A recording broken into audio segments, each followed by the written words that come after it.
अस्सलाम वालेकुम। चैप्टर जो आज हम डिस्कस करने लगे हैं वो है हमारे पास हाइड्रोकार्बन्स।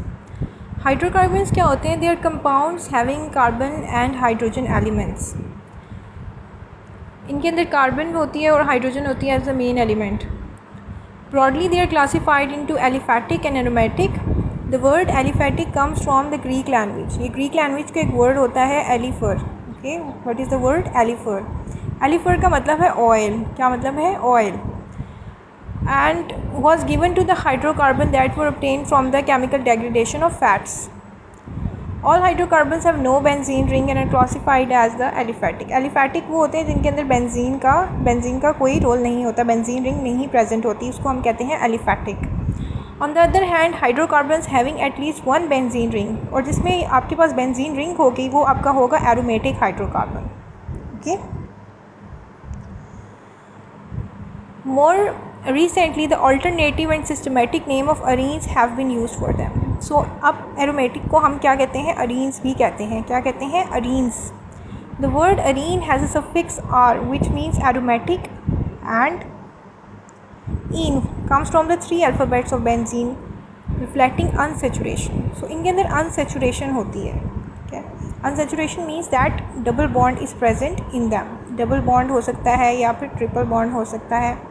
सो वो एरोमेटिक हो गए। हमें बेंजीन का जब हम स्ट्रक्चर देखते हैं तो हमें पता है कि वो किस तरह से होता है। इस तरह से कुछ आपका स्ट्रक्चर होता है जिसमें आपके पास इस तरह से डबल बॉन्ड्स लगे हुए होते हैं। ठीक है, सो यहाँ पे बेंजीन के अंदर आपको पता है क्या होती है? कॉन्जुगेशन होती है। ठीक है, okay. Michael Faraday isolated a hydrocarbon from the oily residue that was collected in the gas pipes of London, and he called it bicarburate of hydrogen. In 1834, Elhard Mitscherlich of the University of Berlin prepared the same substance by heating benzoic acid with lime. He found that this molecule's empirical formula CH. So benzene जो थी वो benzoic acid जो था वो prepare किया गया था एक सब्सटेंस प्रिपेयर किया गया था by heating the benzoic acid with lime. ठीक है, ये आपके पास बेंजोइक एसिड है C6H5COOH, और ये हमारे पास क्या है? कैल्शियम ऑक्साइड है। इन दोनों को जब हमने रिएक्शन किया तो हमारे पास क्या आया? एक बेंजीन रिंग आई और साथ हमारे पास आया calcium carbonate. Benzoic acid was obtain from the gum benzoin,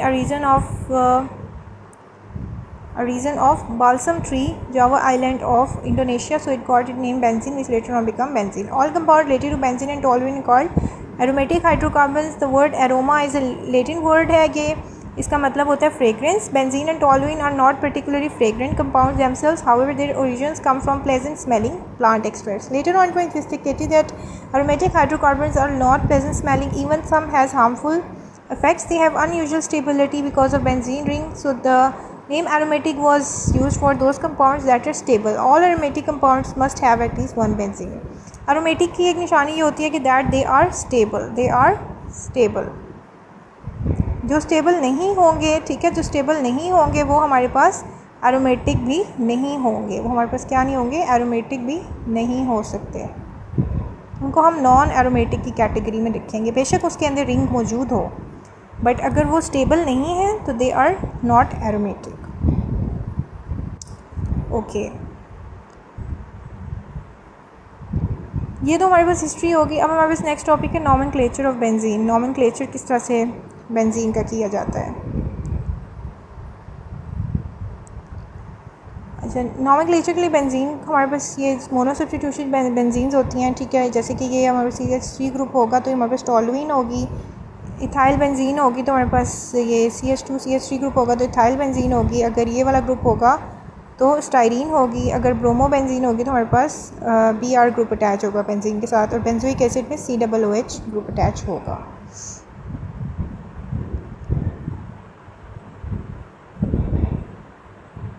okay,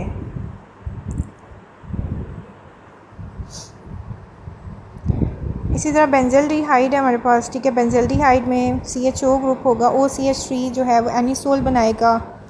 cumene है हमारे पास, नाइट्रोबेंजीन है और फिनोल है। ठीक है जी, नेक्स्ट टॉपिक हमारे पास है डाई सब्स्टिट्यूटेड बेंजीन्स।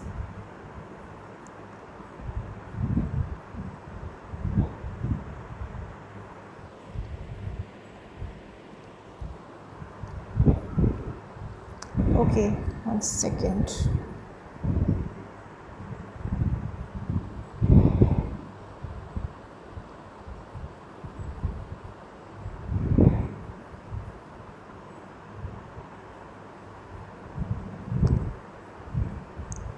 नेक्स्ट हमारे पास है डाई सब्सटीट्यूटेड बेंजीन्स.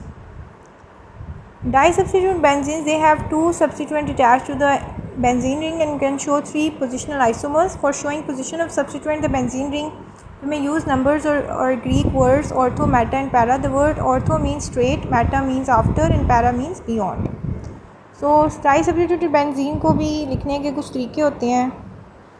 तो उसमें आपके पास तीन तरह की होती हैं ये, ठीक है. पहला आपके पास होता है ये, जैसे ये वाली है ना आपके पास, ये है हमारे पास, ये बेसिकली हमारे पास कौन सी है, इट इज़ ये वाली हमारे पास पैरा है, ठीक है. और ये वाली हमारे पास ऑर्थो है फर्स्ट वन, और सेकंड वन हमारे पास कौन सी है, it's a meta. Number 1, 2 are equivalent to ortho, 1, 3 is meta and 1, 4 is para. So catechol जो है 1, 2 dihydroxybenzene is a ortho,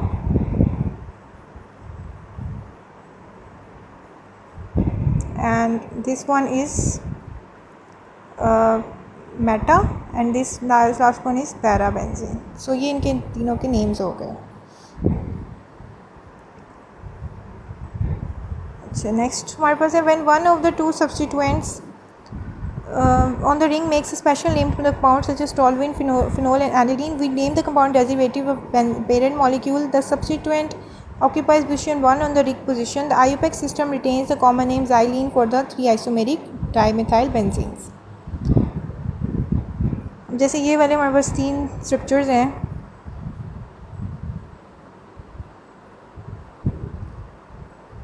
जैसे अब ये फर्स्ट वाला हमारे पास है 1, 2 डाईमिथाइल बेंजीन, इसको हम ऑर्थोजाइलिन भी कह रहे हैं, नेक्स्ट को हम मेटाजाइलिन कह रहे हैं, थर्ड को हम पैराजाइलिन कह रहे हैं.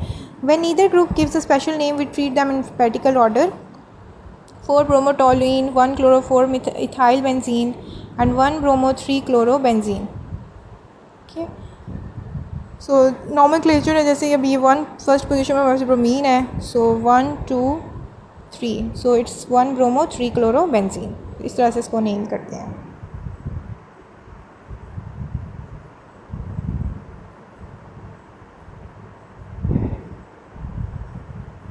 नेक्स्ट हमारे पास जो टॉपिक है वो है poly substituted benzenes. Poly substituted benzenes, when 3 or more substituents are present on a ring, we specify their location by numbers. If one of the substituent imparts a special name, the molecule is named derivative of that parent. If none of the substituent imparts a special name, we number them to give the smallest set of numbers and list them in alphabetical order. The first compound is derivative of toluene and the second is the derivative of phenol. Because there is no special name for third compound, we number the carbon atom using the smallest possible set of numbers. अब ये वाला जैसे compound है, इसमें पोली substitute यानी कि कई सारे ग्रुप्स लगे हुए हैं बेंजीन रिंग पे. तो ये हमारे पास 4 ब्रोमो 2 नाइट्रो टॉलुइन है, ठीक है. ये क्योंकि टॉलुइन के ये सारे आगे सब्स्टिट्यूएंट्स हैं. उसके बाद ये वाला क्या है, 2 ब्रोमो 4 इथाइल, इथाइल ग्रुप लगा हुआ है, और ये जो हाइड्रोक्सल ग्रुप है इसकी वजह से हम इसका नाम क्या करें, फिनोल. आगे हमारे पास स्ट्रक्चर ऑफ बेंजीन है. सो स्ट्रक्चर जो था वो पहले ही बेंजीन का दिया गया था कि ये एक जो है ना क्या है, ये एक स्ट्रेट जो है ना स्ट्रक्चर है, जैसे एलिफेटिक के स्ट्रक्चर्स होते हैं, जैसे रिंग वगैरह का कॉन्सेप्ट नहीं था. After the discovery of benzene in 1835 the structure of benzene molecule puzzled the 19th century chemists for 40 years. Elemental analysis proved that benzene has amazingly low hydrogen to carbon ratio with molecular formula C6H6 and empirical formula CH. Considering the unsaturated nature, so यहाँ पे हम देख लो कि जो observe structures थे वो कहते थे कि ओपन चेन स्ट्रक्चर है बेंजीन के, ठीक है. जैसे कि यहाँ पे ये हमारे पास इस तरह से ट्रिपल बॉन्ड सी मौजूद है, और बाकी ये दोनों साइड्स पे डबल बॉन्ड्स हैं. यहाँ पे इधर भी ट्रिपल है, इधर भी ट्रिपल है. तो ये दो जो थे ना, ये क्या थे, एक तरह के प्रपोज्ड स्ट्रक्चर्स थे, प्रपोज्ड, ठीक है. बट ये प्रपोज स्ट्रक्चर्स क्या थे, गलत थे, और इनको करेक्ट आगे किया गया जबकि कूल ने अपनी जो थे वो स्ट्रक्चर्स दिए बेंजीन के। Kikul structure of benzene. In 1865, a German chemist named August Kikul was sitting near fire on a cold night in the laboratory. He was struggling to determine the structure of benzene. Suddenly he had a dream. उसको फिर एक dream I थी जिसमें वो क्या देखता है कि कुछ आइटम्स को देखता है कि वो डांस कर रहे हैं एंड मेकिंग चेंज। ही से चेंजिंग टू रिंग्स, और आस्ते आस्ते चेंज किस में चेंज होगी, रिंग्स में चेंज हो जाती हैं। उसने स्नैक्स के जैसे होते हैं ना चेंज, इस तरह से स्नैक बाइटिंग होती है अपनी टेल्स को, ठीक है, तो वो इस तरह से रेंज होगा। उसने ड्रीम में ही देखा और फिर उसको ये हुआ कि यार this can be a structure of benzene. Imagination में उसने इस तरह का स्ट्रक्चर बनाया। फिर किकूल ने जो है वही स्ट्रक्चर दिया था बेंजीन का जो हमारे पास आज मौजूद है, ठीक है। इसमें आपके पास डबल बॉन्ड होते हैं, अल्टरनेट डबल बॉन्ड्स हैं, ठीक है, double and single bonds, alternate single and double bonds are present in the benzene. So यहाँ पे The ring structure of benzene imagined by Kikul was a evolutionary idea, और unexpectedly ये बताया गया कि इसकी भाई ये बहुत ज़्यादा स्टेबल भी होता है ये स्ट्रक्चर, इसकी केमिकल प्रॉपर्टीज़ को भी ऑब्जर्व किया गया था। Kikul further added that benzene ring contains 3 carbon-carbon double bonds and rapid alternation of double bond is because pi electrons are free over the 6 carbon atoms trially benzene. This implies Kikul structure cannot represent the actual structure of benzene. सो किकूल का structure ये था कि real structure of benzene जो थे वो क्या था कि वो इस तरह से किकूल के जो स्ट्रक्चर्स अलग अलग थे वो बेंजीन का स्ट्रक्चर नहीं था। किकूल के स्ट्रक्चर को अगर हम क्या करें, हाइब्रिडाइज करें, ठीक है, जैसे कि ये वाला जो हमारे पास आ रहा है ना लास्ट पे, ये हमारे पास हाइब्रिड स्ट्रक्चर है, हाइब्रिड स्ट्रक्चर ऑफ बेंजीन। तो ये कहा गया था कि ये वाला जो स्ट्रक्चर है ना हाइब्रिड स्ट्रक्चर, ये असल में बेंजीन का स्ट्रक्चर होता है, ठीक है। तो हाइब्रिड स्ट्रक्चर ऑफ बेंजीन, सो इस तरह से जो इसमें रिंग जो होती है ना वो मौजूद होती है, ठीक है। यानी कि ये शिफ्टिंग दिखाई हुई है ना आपको बॉन्ड्स की कूल स्ट्रक्चर में। ये देखें ये वाला बॉन्ड जो है वो इधर शिफ्ट कर रहा है, फिर फर्दर फिर ये शिफ्ट करेगा यहाँ पे, फिर ये इस तरह से ये शिफ्टिंग जो है ना वो रिंग के अंदर इन बॉन्ड्स की होती रहती है, ठीक है।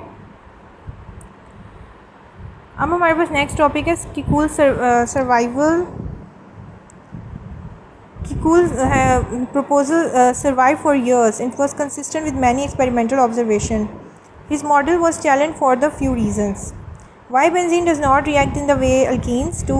If benzene has 3 double bonds, it cannot add 3 moles of bromine. Why benzene favors substitution? तो ये सारे क्वेश्चन जो थे ना वो उस वक्त राइज किए गए थे regarding the structures.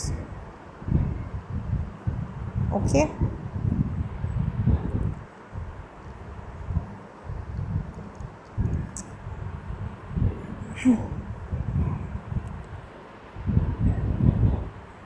अब इसमें हम जो नेक्स्ट चीज़ पढ़ेंगे वो atomic molecular orbital model of benzene होगा।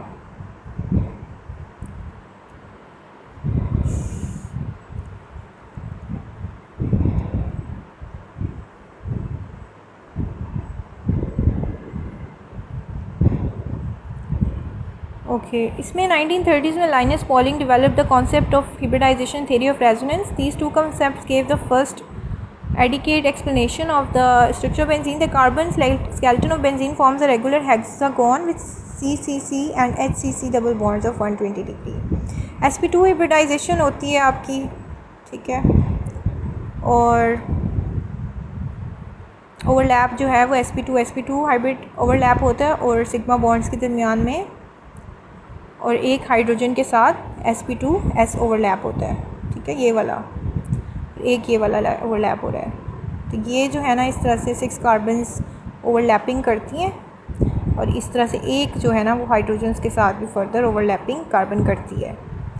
तो ये जो है ना हमारे पास एक मॉलिक्यूलर ऑर्बिटल डायग्राम है बेंजीन की।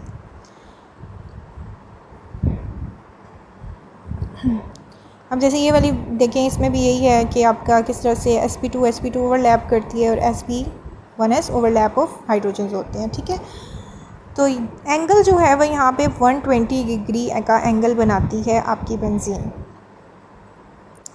और हाइब्रिडाइजेशन इसमें होती है sp2 और the hybridisation between the carbon and hydrogen is sp2s over hybridisation.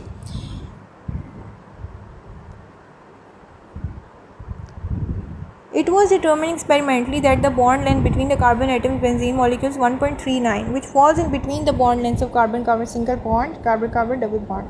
This also shows that the carbon-carbon bonds are neither double or single, rather partial double. Partial double bonds होते हैं ठीक है जो तोड़े जा सकते हैं ओके और बॉन्ड लेंथ कितनी है 1.39 है जो आपकी है ना सिंगल बॉन्ड और डबल बॉन्ड के दरमियान में फॉल करती है ये ठीक है डबल बॉन्ड की 1.30 होती है सिंगल बॉन्ड की 1.54 होती है तो ना ये इतनी है ना इतनी है बल्कि इन दोनों की मिड की वैल्यू है 1.39 ठीक है 1.39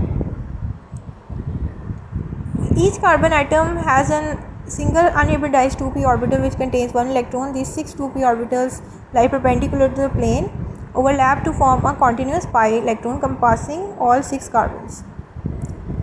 So benzene lies in one torus, a duff nut shaped region above the plane. So ये जो है ना उसकी एक बेंजीन की शेप है ठीक है इसमें आपको pi electron cloud like torus क्या है डफ नट शेप रीजन है above and below the plane ये प्लेन के ऊपर भी है और प्लेन के नीचे भी ये आपको एक स्ट्रक्चर नज़र आ रहा होगा बेंजीन का ठीक है ये वाला ये जिस तरह आपको ये रेड में और किस में दिखाया हुआ है उसने ब्लू में दिखाया हुआ है ठीक है ये वाले resonance model of benzene A molecule that can be represented by more than one Lewis structure show resonance. Resonance is the delocalization of very important definition. What is resonance? Resonance is basically the इसको हम कर लेते हैं highlight. Okay, resonance क्या है? Resonance is the delocalization of electron pairs across atoms in the molecule. ठीक है? Delocalization of electron pairs. So electron pairs क्या हो रहे होते हैं? Delocalize हो रहे होते हैं. क्या हो रहे होते हैं? क्या हो रहे होते हैं डीलोकलाइज होते हैं यानी कि अपनी पोजीशन चेंज करते रहते हैं वो ठीक है एक ही पोजीशन पे नहीं रहते अगर लोकलाइज्ड कहता तो फिर वो एक ही पोजीशन पे होते हैं लेकिन यहाँ पे आपके क्या हैं डीलोकलाइज्ड होते हैं the true structure for such molecule is a resonance hybrid of possible Lewis structure the different possible Lewis structure of such molecules are called resonance contributing structures और क्या है ये or it's okay it's I need to see this what is this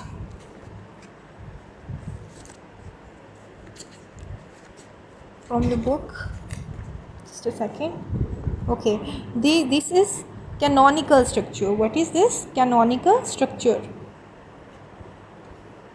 okay canonical structures भी हम इसको कहते हैं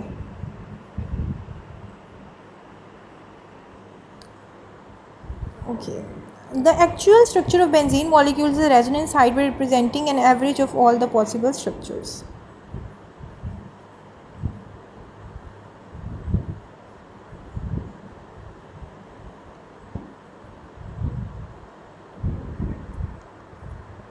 अच्छा लिमिटेशंस भी हैं हमारे पास कुछ ठीक है स्ट्रक्चर्स की limitations of Kikull structures. The resonance hybrid is shown by a circle inside the ring. The circle shows 6 delocalized pi electrons in the 6 2p orbitals in the 6 carbon atoms. Although benzene molecule exists in more than one resonance contributing structure, but we use a single Kikull structure because of 2 reasons. It justifies the tetravalent nature of carbon and electron count. It easily represents the movement of electrons.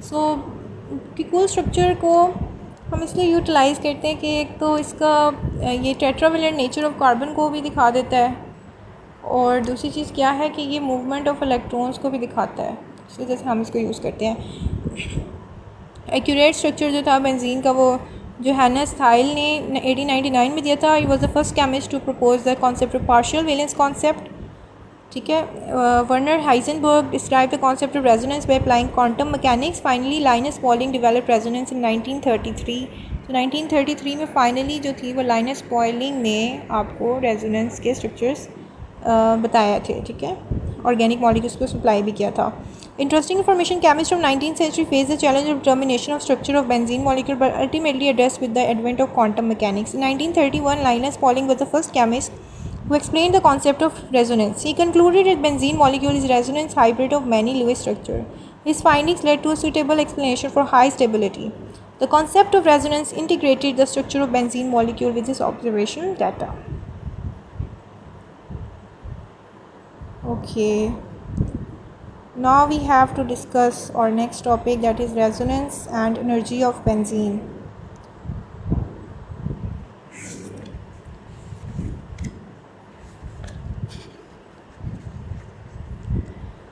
The difference in energy between the benzene molecule and hypothetical 134 cyclohexatriene is called the resonance energy or delocalized energy. This energy indicated the extra stability of benzene molecule due to delocalization of pi electron cloud over the 6 carbon atoms. To calculate the resonance energy of benzene, we compared the enthalpies of hydrogenation of cyclohexane.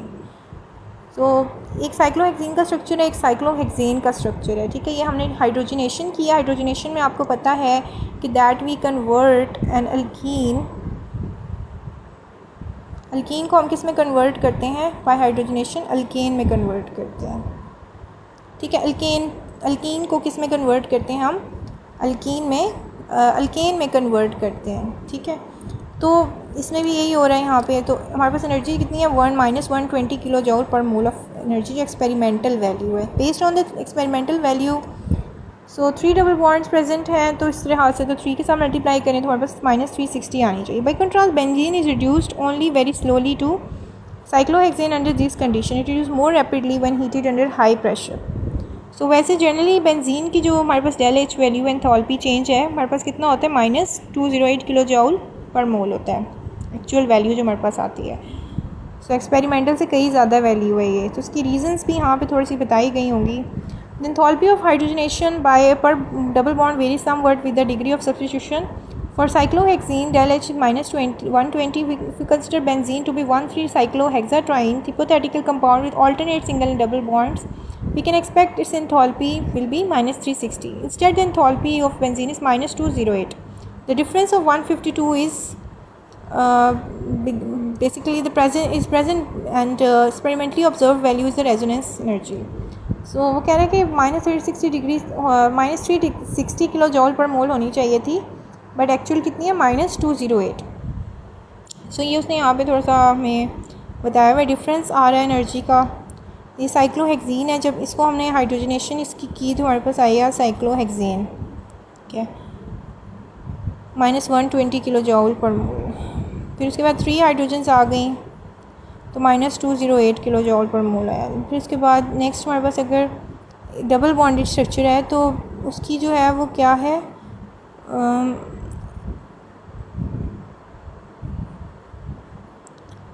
-360 kilo जॉल पर मोल है, ठीक है। ये निशान यहाँ से लेके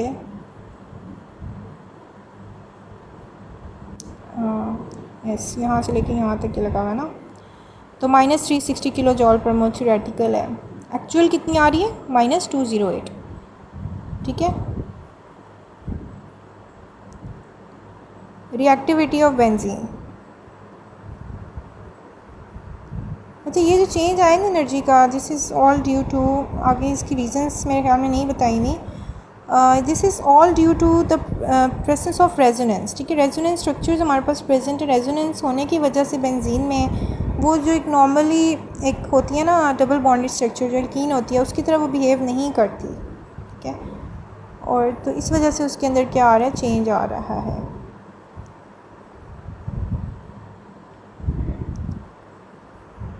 Just a second.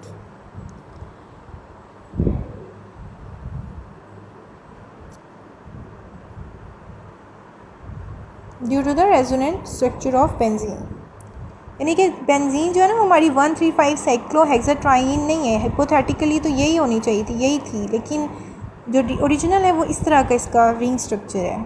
आगे रिएक्टिविटी ऑफ बेंजीन की अगर हम बात करें, so okay, reactivity of benzene भी जो है वो हमारे पास यानी कि वो किस तरह से रिएक्ट करती है, कौन कौन से रिएक्शंस देती है हमें बेंजीन, वो हम इसमें देखेंगे. So I think it's all for today. So we will discuss it later. Thanks for listening.